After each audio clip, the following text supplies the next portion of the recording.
So, hello everyone, welcome to this live stream today about how to start writing and start organizing your book.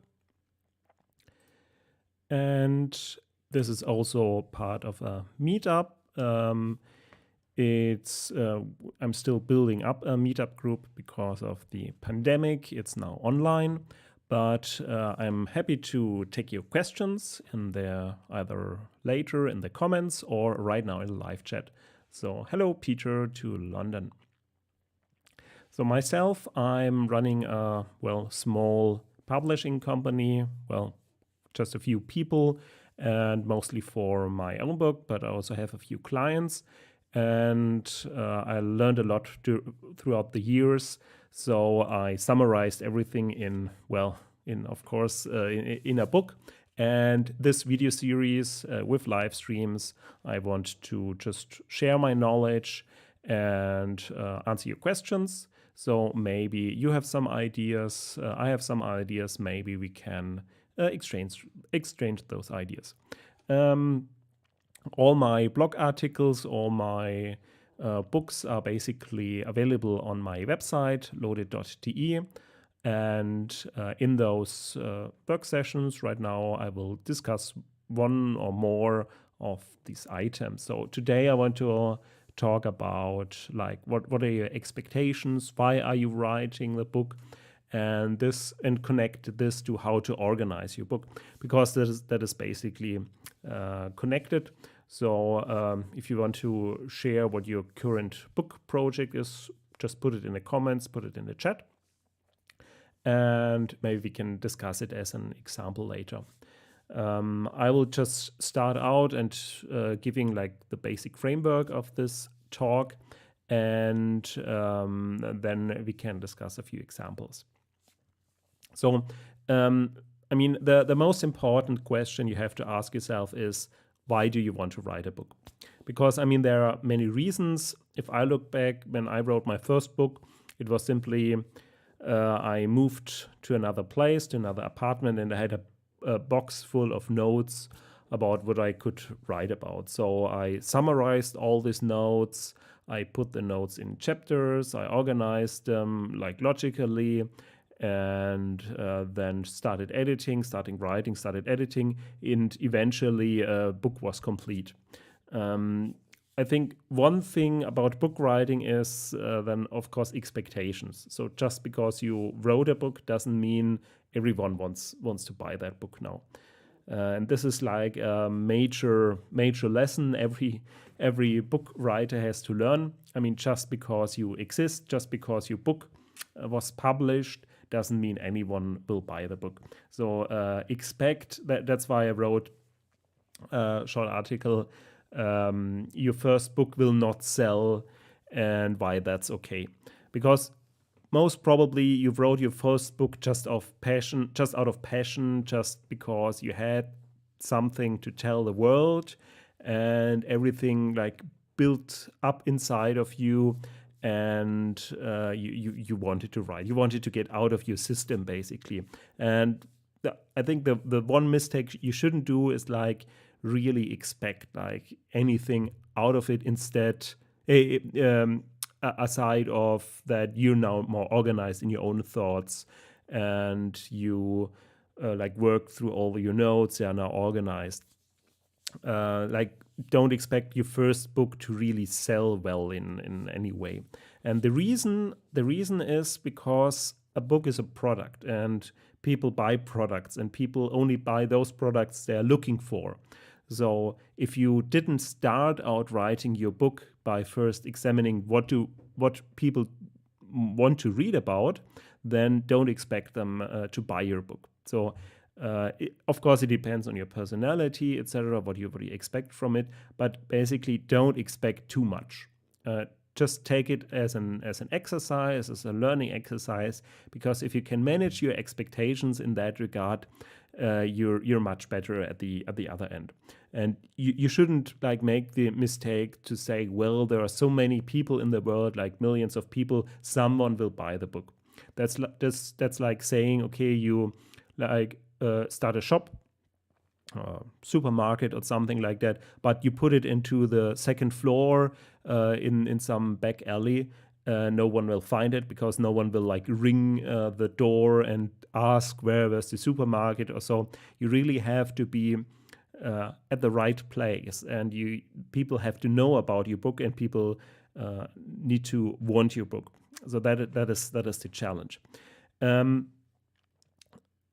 Other reasons could be, so if you want to share, just put it in the comments, like why you're writing, why you're creative. But there are, of course, many different reasons. For example, other reasons would be just to like make your CV or your profile a little bit look better. So you're an expert in a field, and then you write a book about something, and then when someone hires you, you can say, well, I wrote a book about it.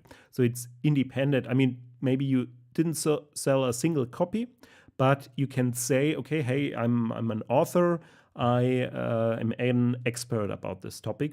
And I think that is reasonable to say, because the act of writing a book means you have to spend a lot of time in editing, researching, etc., to become that expert and to show your expert skills.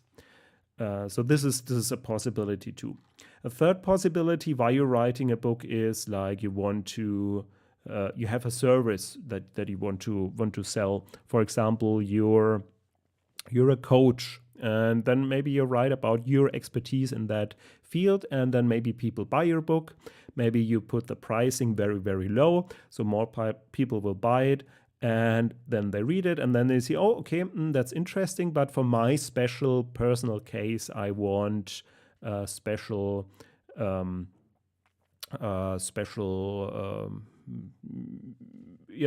want special coaching for their individual case. So that is also a possibility. Peter, you wrote video scripts and short stories. I talked just about nonfiction.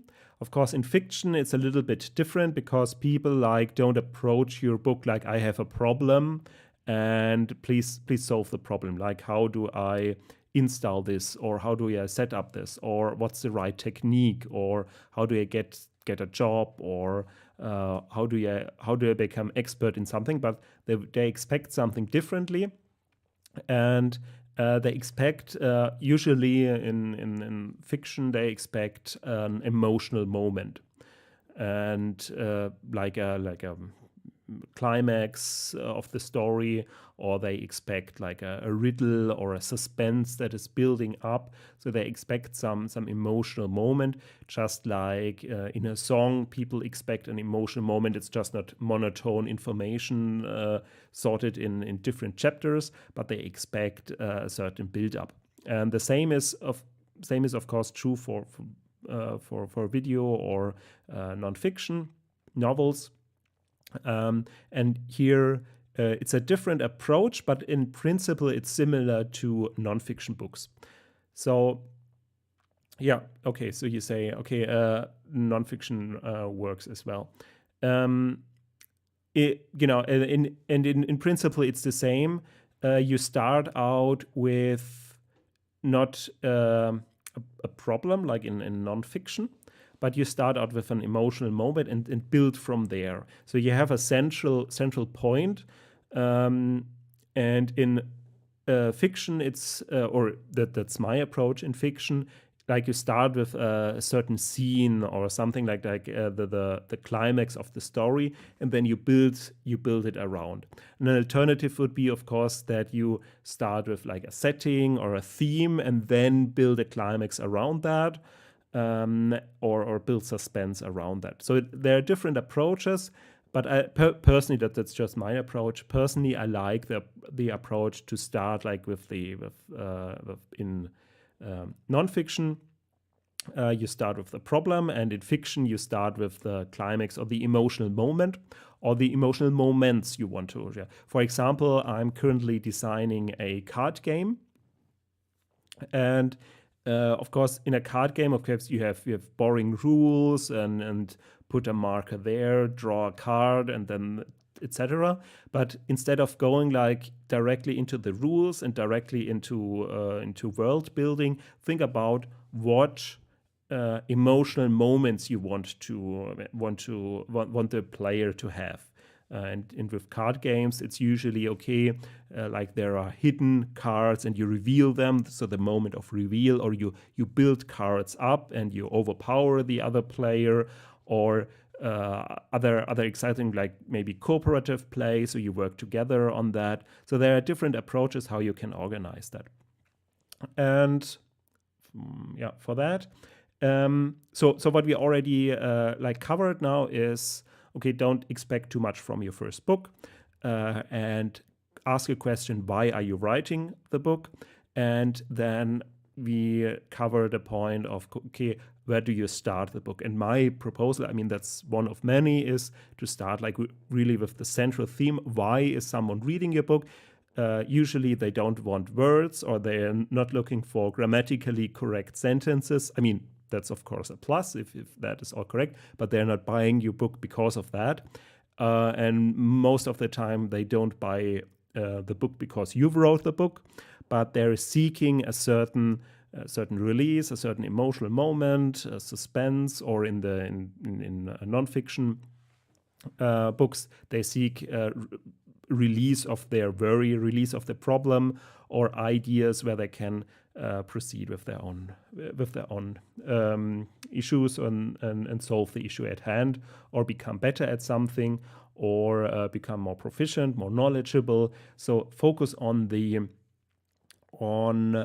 what is to gain and from the reader, and build up from there, and use that also for like marketing. Use that in your ads, and explain the situations, or the situation where someone, or why someone would buy your book or read your book.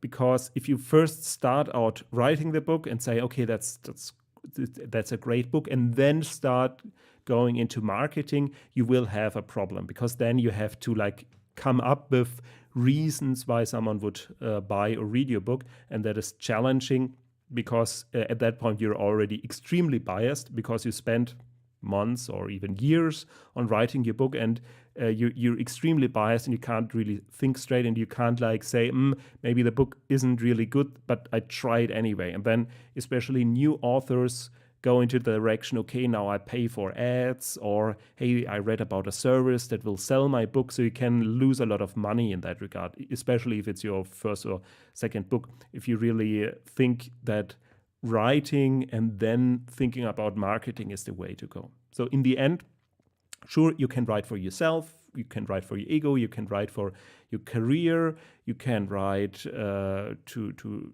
show off that you're an expert. But in the end, it's really about how do you have people read your book, read your work. And in that regard, you really have to examine, what does your reader want to read about, and that is the goal. Maybe let's approach it a little bit more structured. So instead of, okay, we have now thought about, okay, like emotional moments, like you want to write a certain genre, or you want to solve a certain problem, and based on that, you can then think about, okay, how to organize that. And at that point, you still have to think about who's reading your book. So maybe think about in detail what type of person reads your book. So really think about, okay, what maybe an example person. Think about a name. Think about what profession that person is, or in what situation that person currently is, and what other problems in life they might have, or what other movies they like, or what other hobbies they have. Think about all that and really build another character. So if you're already in fiction, it's no problem. But if you're in nonfiction, also build a character. Think about who's actually buying your book. And if you encounter problems at that stage, that is a sign that maybe you need to do more market research. Maybe you need to actually talk to people more and find out what the actual problem is. So, for example, if you that's usually my approach with how-to books. One approach is, okay, I searched the internet for a problem and I didn't find a solution. I found many different websites and I had to puzzle it together. And I think, okay, someone like me will probably have a similar problem. And so I just write down all my notes, compile my notes, and write a blog post. Like, how do I set up a video? How do I set up, or what camera should I buy? Or how do I connect it so that I can live stream like right now? Or how can I use the camera to use in connection with my mobile phone? So some problems you have, maybe other people have too. So that is one approach. Another approach is, of course, if you're already working in that field. I mean, that is usually the best. If you approach, if you already have connections with your clients or work daily with your colleagues, then you already know, okay, what's their daily problem? What do they struggle with? So you can just take your notes and compile it in that regard.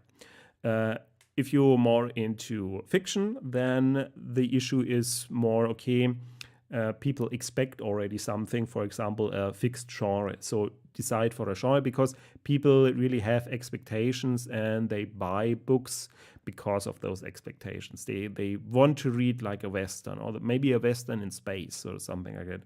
Or they want to read a romance novel or something like that. So nothing like, okay, that's cloudy, that doesn't fit anywhere, but really focus on the expectations, and the expectations is usually a fixed genre. You can, of course, deviate from that, but then it's tougher to sell, because then you have to explain that, and once you have to start explaining what it's all about, then it becomes more challenging. So really invest into making the distance between the reader and yourself and your novel or your book as short as possible. And for that, you have to know why is the reader wanting to read your book, and what person that reader is, in what context is he or she reading it. That's also relevant, like for your decision. Should you create a hardcover? Should you create a softcover book? Should you publish it as a blog? Should you create a video out of it? Should you record it on audio? Should you publish it for a Kindle as an ebook? Because you have to think, okay, where does your customer or your reader consume your book? That's also, I mean, some people prefer this and some people prefer that. And if you can't imagine where your reader will read your book, then that's a sign that you're not there yet to actually write that book. You don't know your reader well enough. And then it becomes like a lucky shot. I mean, some authors are successful. They just happen to land in the right spot. And when you read like how-tos or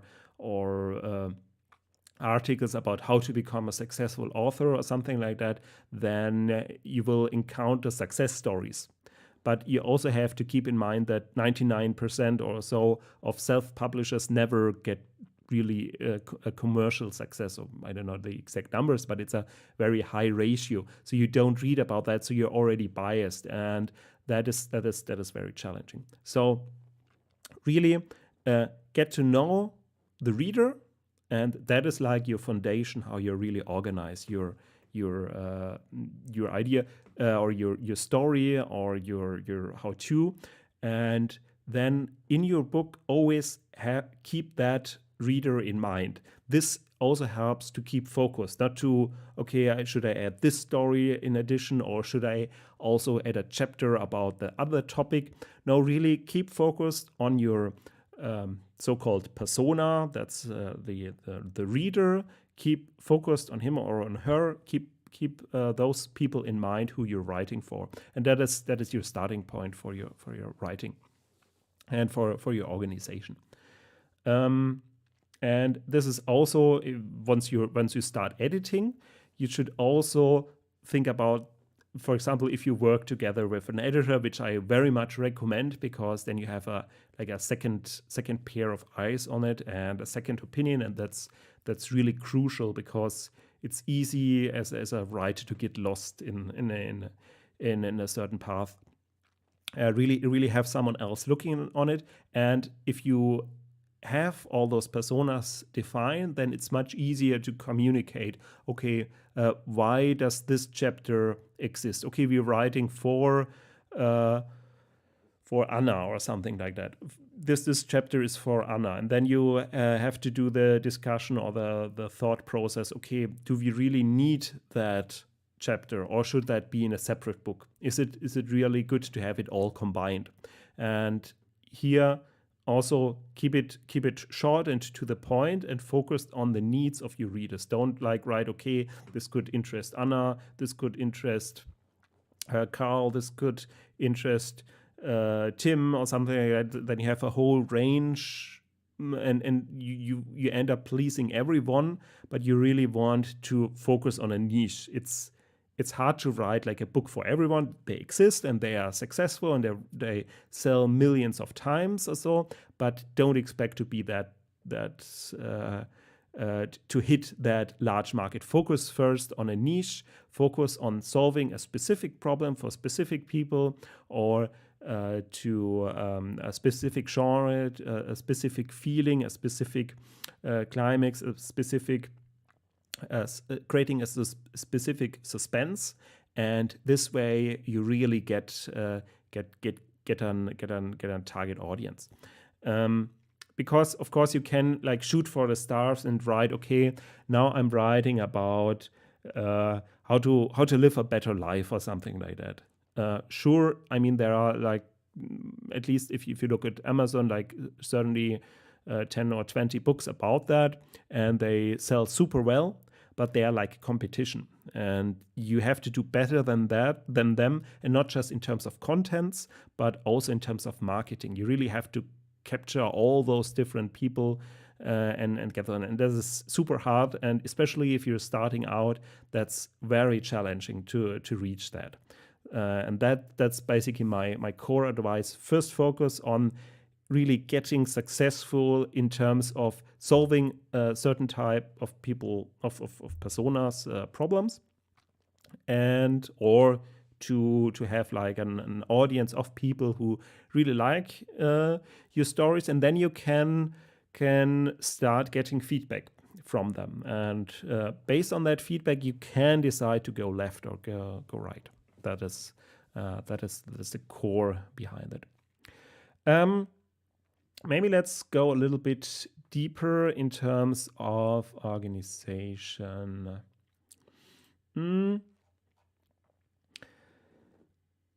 So usually,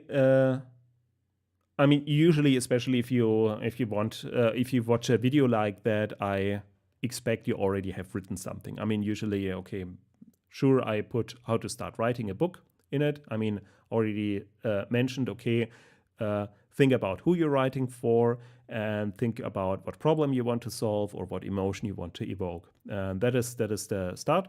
Or if you just want to write, just write as an experience. But really, if you want the book to be read, think about those. So that would be the start. And then the second step is to define that problem and define it in the core, the emotional part, for example, the climactic scene, or in terms of nonfiction, solve the core problem that you have. For example, I have written this book, how to publish books. It's a little bit non-inventive, but the core problem I solved with this book is one niche, people who use LaTeX. That's a special writing software, mostly for studies for people at university, students. And how can they use their existing code? That's basically program code, LaTeX. How can they use it to publish to Amazon and publish to Google Books and publish to, or Google Play, publish to Leanpub, publish as an ebook. Because there are many little steps like formatting, trim size, then converting it from LaTeX to HTML, and then from HTML to ebook. So that's a lot of technical parts. So I had this core solution, and this core solution I already had a fixed, a ready solution, like use this template.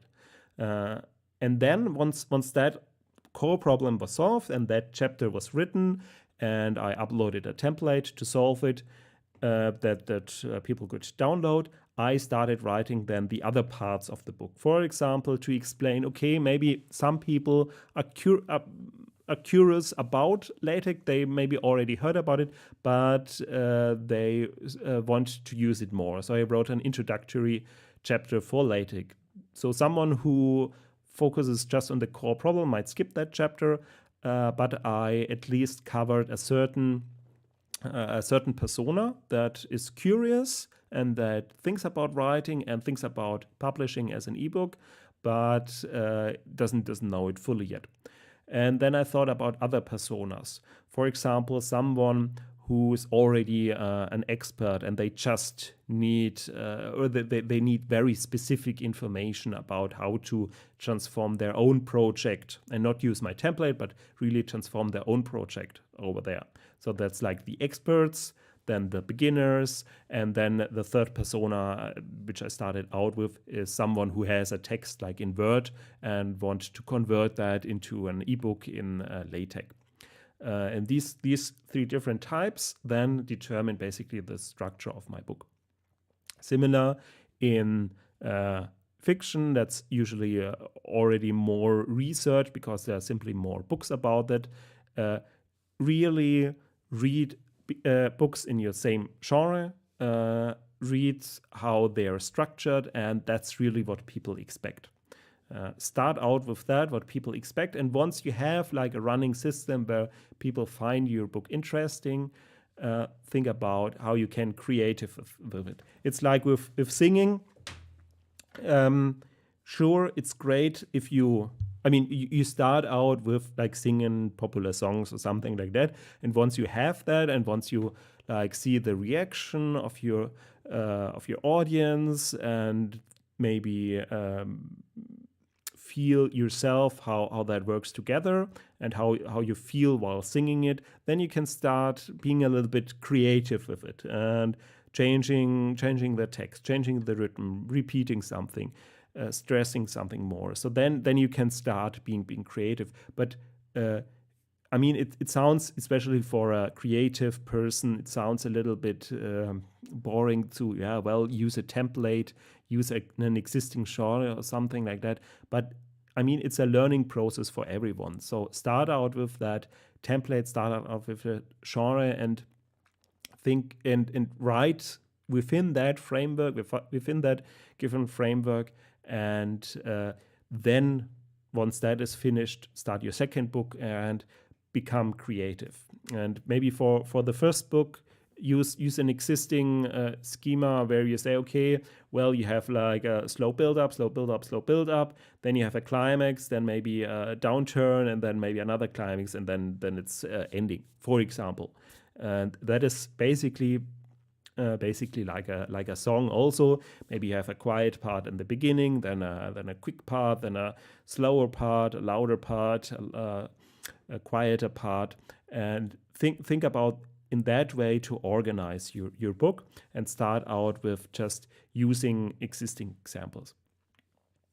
Then you can of course always go one deeper, especially with your editor. And once you've written that, think about, for each passage that you've written, what is the purpose of it? Is it needed? Do you really need that piece, or is it just filler? Is it readable without it? Because the shorter, the better. Just having filler text is like having filler music that is just elevator music that is playing in the meantime. Sometimes it's okay, but think about, do you really need it? And then shorten it down, and focus really on what you want to solve, what you want to do, getting to that climactic moment in the story, for example, building up the suspense, and really asking the question, why does this text really exist? Does this help the reader? And for each passage, do that again and again and again. Or if it's like a nonfiction book, it's easy to become very verbose and talk about stuff left and right, and this detail and that detail and this detail. Think about, does the reader really need it at that point? Is it really something relevant, or can you just like add an appendix where you say, okay, the details then come later, you can look them up, or just link to another website. Another trick for organizing your book is to have different heads on your. So you have just like with imagining the reader, also have ideas like or have a perspective from the writer and from the I call it writer's head and idea head.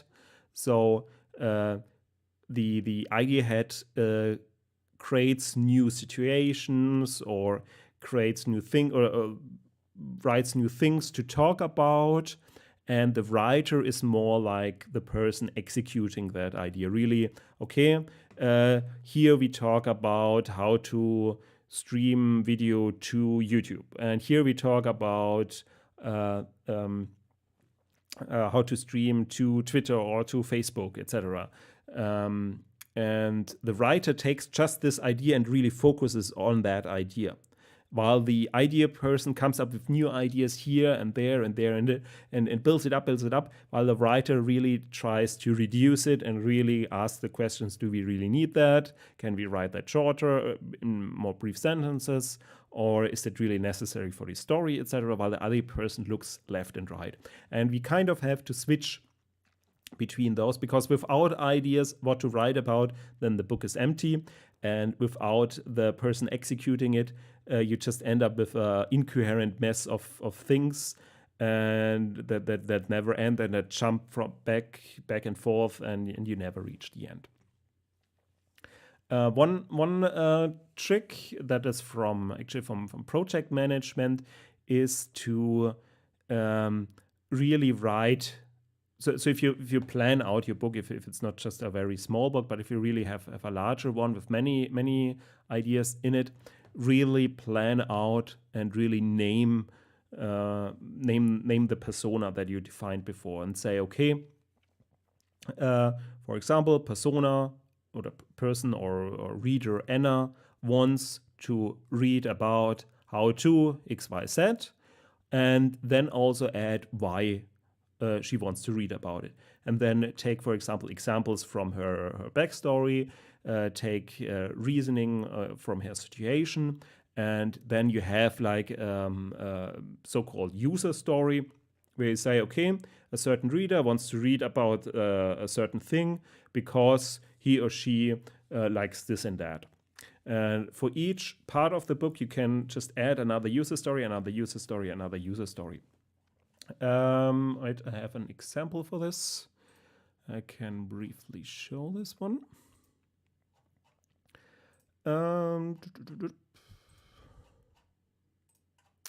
Here.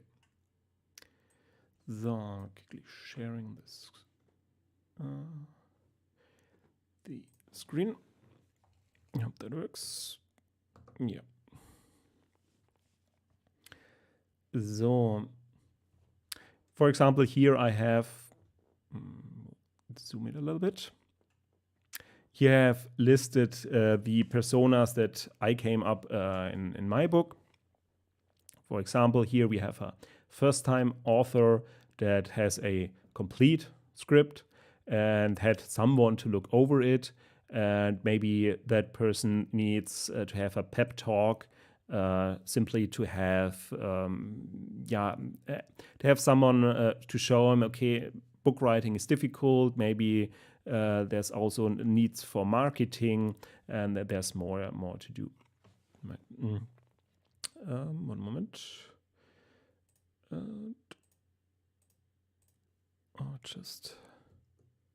So visible.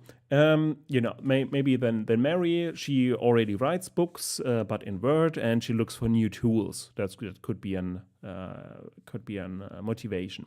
Or for John, okay, he's a professional editor, and he seeks to expand his technical knowledge and to help other people. Or George, who needs basic direction, but he is someone who really like Googles a lot and figures out than his own stuff. So he's more like a student. Or Tina, who is already a professional writer and publisher or self-publisher, and she just looks for additional ideas. How do other people organize their work? And Clara, who simply needs advice how to publish any book, because she just wants to write down her expertise and use it on her profile.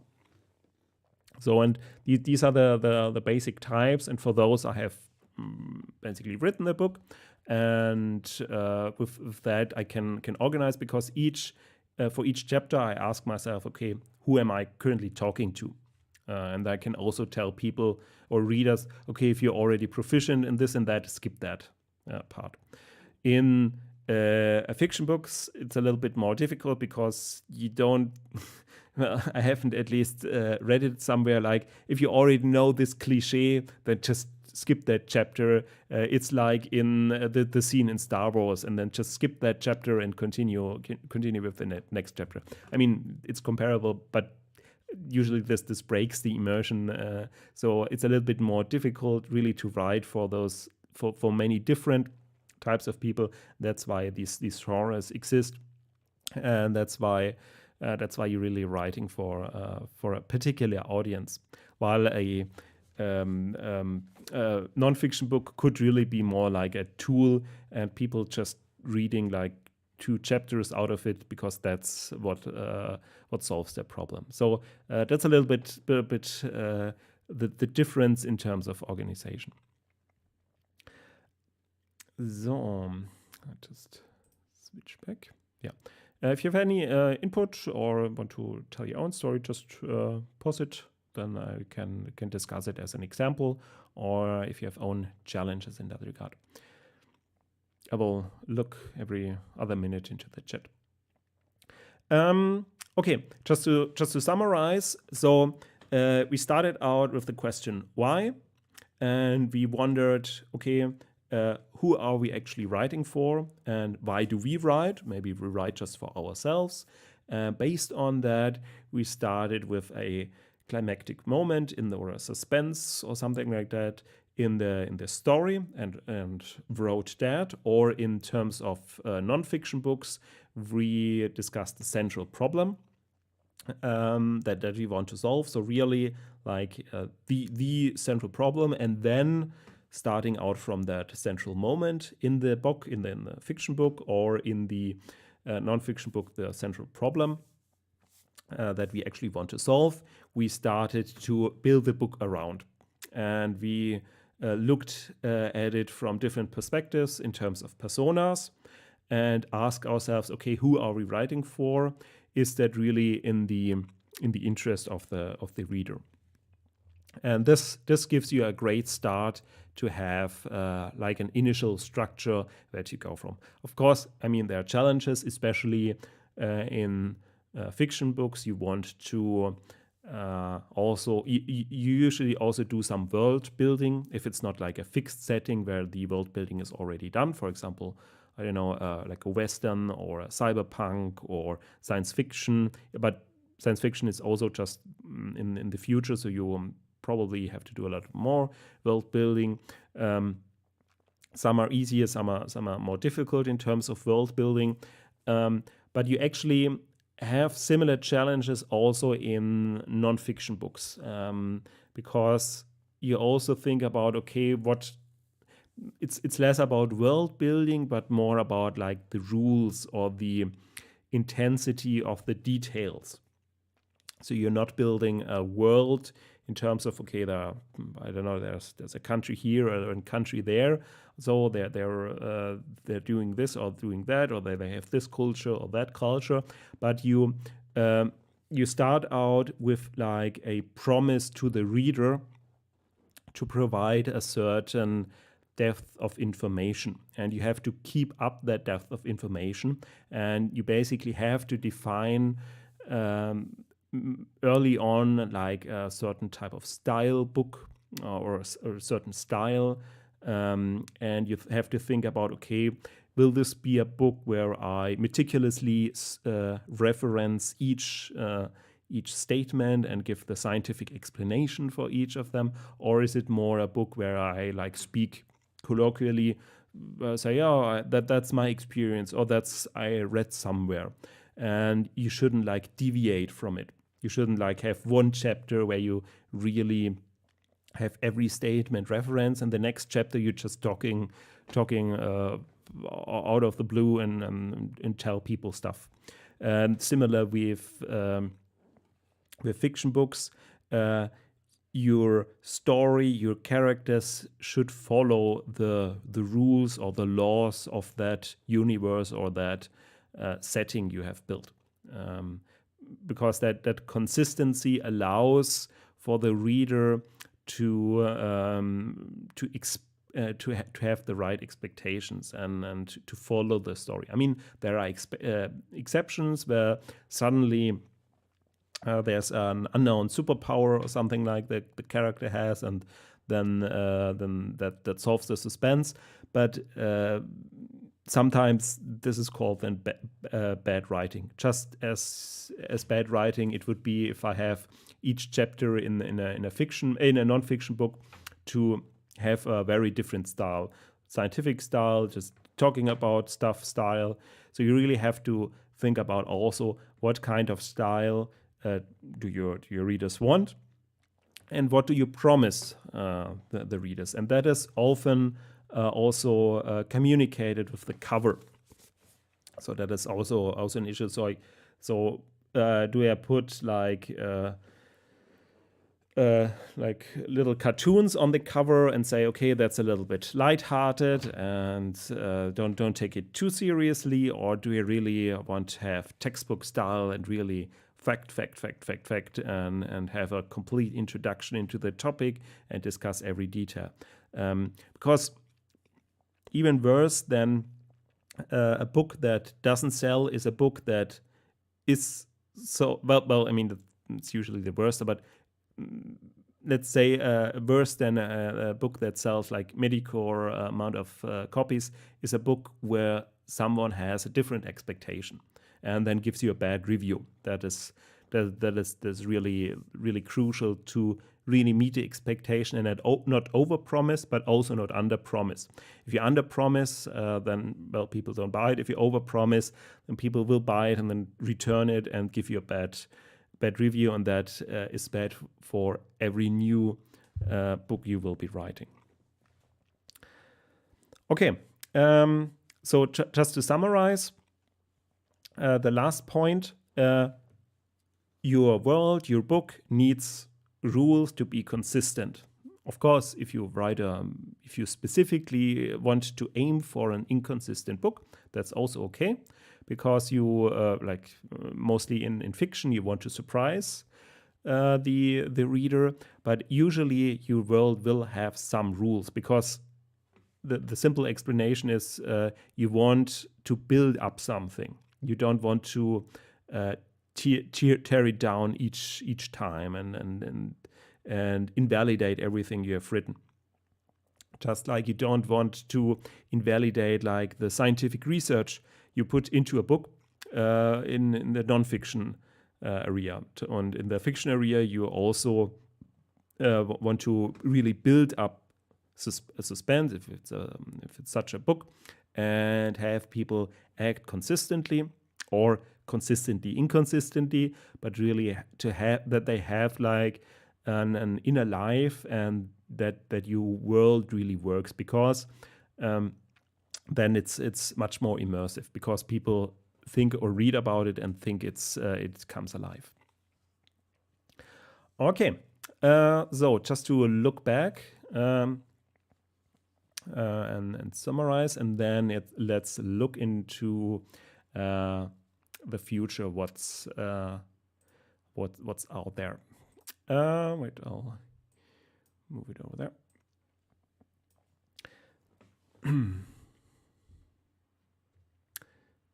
So move it a little over there.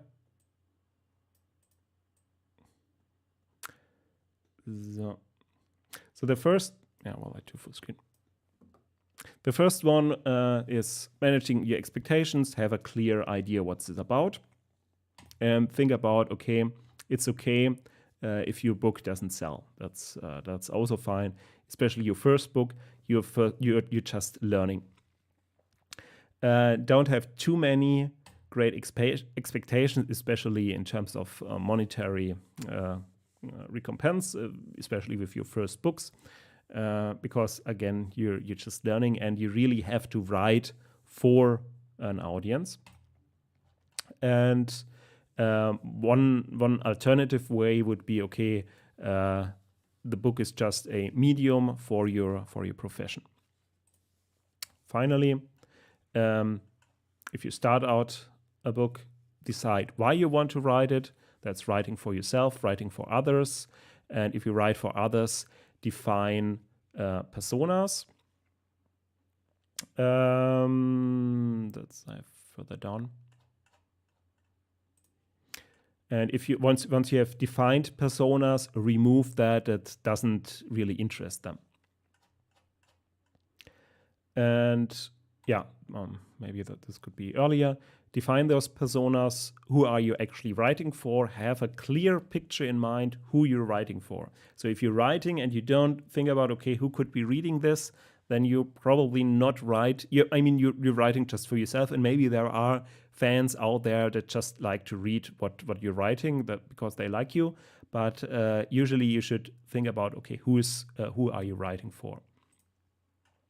Then once you have that, define those user stories where you define, okay, what do they want? And then here, okay, who is interested in that, and what do they want, and what do they not want? And for fiction books, think about what is the central emotional situation or climax, and for that, define rules for your book. And once that is all done, and for nonfiction books, also define rules of your book, like what type of book do you want to read? Do you want to write? You want to write it more in a more personal style or in a more formal style, and keep that. And the outlook would be, that's then for next time, is really like ideas how to get early feedback, especially when you're planning out your book project, that you don't hide for 2 years in your writing basement or something like that, and then approach others. So what would be strategies to really get early feedback from people? Of course, you might have done that on your own. Hey, read that short story, or read that part of the book. What do you think? But there are other techniques how to get early feedback. And also there are some smaller tips and tricks where I will go into project planning next time. For example, because books are really big, or can be really big projects, really time management, how you organize your month, what your aim should be in terms of number of words, and how you manage your project. And then also what are good tooling for working with the editor. So if you don't have an editor, I can provide you with one. Usually we work like in an iterative way, instead of like, okay, here are my 1,000 pages, please correct them. That is also how I write my books. That I have like a meeting every week, maybe even twice a week, and we really discuss the next few paragraphs, discuss the paragraphs I have rewritten, and then go step by step forward and really reflect, so that there's no like huge jump or so with many different changes, but we really go chapter by chapter, and that is the developmental editing. And of course, that is all the planning part, and I think we will do another 2 or 3 episodes on that. And also there's the technical part, that is the other half, like really how to get the formatting right, how you get it as a hardcover book, how do you get the cover right, how do you get it on different platforms, how do you reduce the amount of management that you need if you make changes, or how do you manage, like if you have 5 different types, a PDF, an ebook for the one platform, another ebook for the other platform, softcover, hardcover. How do you manage those 5 different types of files when you make changes? And how do you track changes? How do you go back to a previous version? So that is all the more like tooling side, but that is equally important, because that can be nerve-wracking if you want to make updates, for example, for your book, and you suddenly have to edit 5 additional books because you have different versions out there. So that becomes challenging, and that is really then, for example, property of more advanced points. So that is as far as I have prepared it. All those things I've explained you can read in the blog post. I've linked them below in the video description. And of course, feel free to comment on it. Give the video a like if you like it. And my goal is to really have every week, every Sunday evening, a meetup or a video on either what's currently on my own mind in terms of publishing or work, and just discussing individual blog articles I wrote.